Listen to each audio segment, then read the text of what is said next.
Yes, good afternoon po.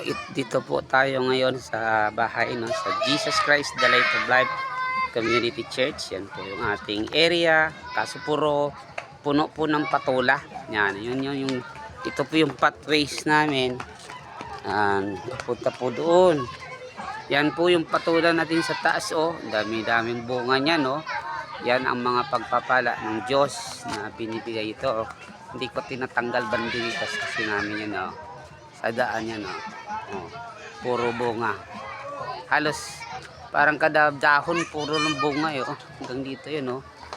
Ayun. Pero yung kuwan talaga niya doon sa mangga, kinapyutan ng mangga ko, puro din yung bunga doon sa taas. Ayan, pero yan hindi natin binibinta. Kung sino mang hingi, binibigay natin. Kaso lang mas maraming nanghihingi. Yan. Lahat ng kahoy hanggang doon sa taas, maraming malalaman mo na lang ang lalaki na. So ito po yung ating chapel. Yan, ito po. Oo. So yan, ito yung pinaka-entrance natin. At yan, ito po.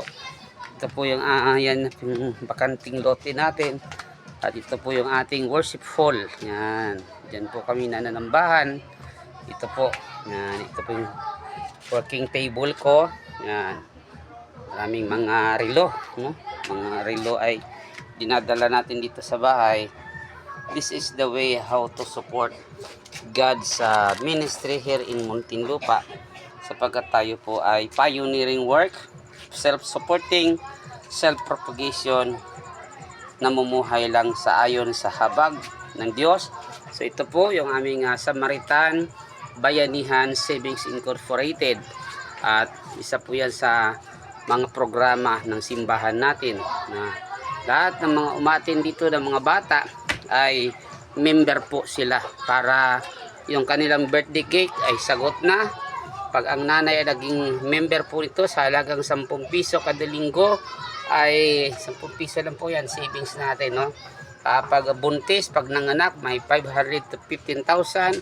Pag sila po ay kagaya ngayon, meron tayong dalawang bata na medyo nilagnat-lagnat, may outpatient po silang 200 benefits, may animal bites, meron pong accidental, meron pong hospitalization, may death, at saka marami pa po yan, no? Sa halagang 10 pisong ipon kada linggo, ay ito pong mga benefits na ito ay libre na po yan, hindi po yan awas doon sa savings nila. So, kapartner po natin ang Samaritan Bayanihan Incorporated sa Jesus Christ the Light of Life Community Church. Yan po. So, dito po kami nananambahan, dito po kami nag-worship. Yan, wala pa pong simento yan. Pero pioneering po kasi kami. Pero itong lote natin, malawak po ito. Yan, yung sinampay lang. Hanggang dito po yan, no? Yung proposal natin na gagawin po nating church and prayer garden.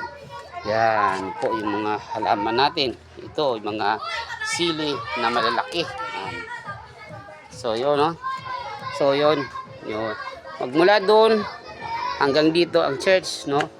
Hanggang doon, no? Malaki po yan, no? Lote. At yun yung patula sa taas. Yung patula kung saan saan na nakakarating ng mga kahoy, yan doon sa ipil-ipil. At ipitik din sa bunga yung patula na yan. Sabi ko nga doon sa may doon sa kabilang bahay na, sabi ko sa inyo na yan. Yan. Doon sa taas. Ito, lilipat na naman dito sa isang kahoy na to, oh. So, salamat po sa blessing. Yun po yung pinakakusina namin. Pag nagluto po kami ng pang-feeding program ng ating manapak, dito po siya nilo. Kaso lang medyo magulo. Ano po yan? Dirty kitchen namin. Pangkahoy yan. Yan. Yan po. Ito po yung gate namin. Ito po yung ating space pa. Yan, may duyan po yan.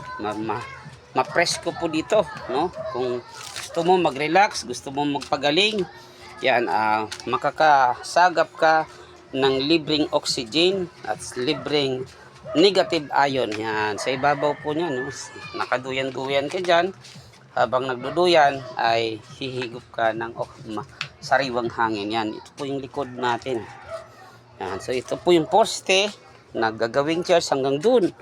Yan po yan. Years po yan dito. Yan. So praise God. Sama niyo po sa panalangin.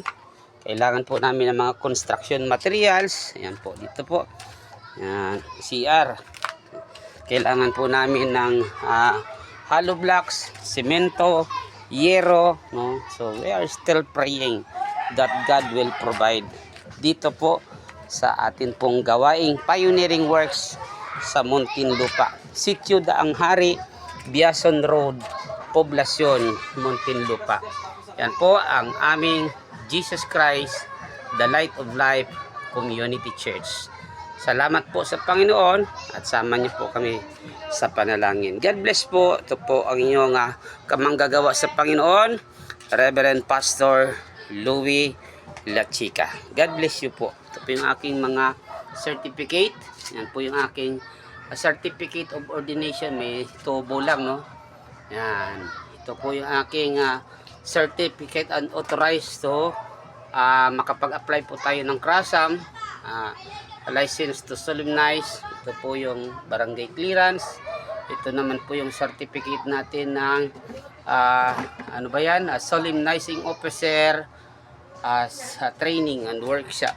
Ito naman po ay drug awareness campaign o prevention program. Certificate po. At ito naman po yung certificate for katropa po yan, samahan ng mga kalalaki. Ito naman po ay certificate ng Kids International Ministry, no? Naging kapartner po natin dito ang Kids International Ministry. So salamat po sa Panginoon. Pagpalain po ang bawat isa sa atin. God bless you po. Amen. Purihin po Panginoon. For more info, message nyo po ako sa akin pong Facebook account at aking YouTube account, Luisito Zapanta La Chica. Yan po yung aking official Facebook and YouTube account. God bless po.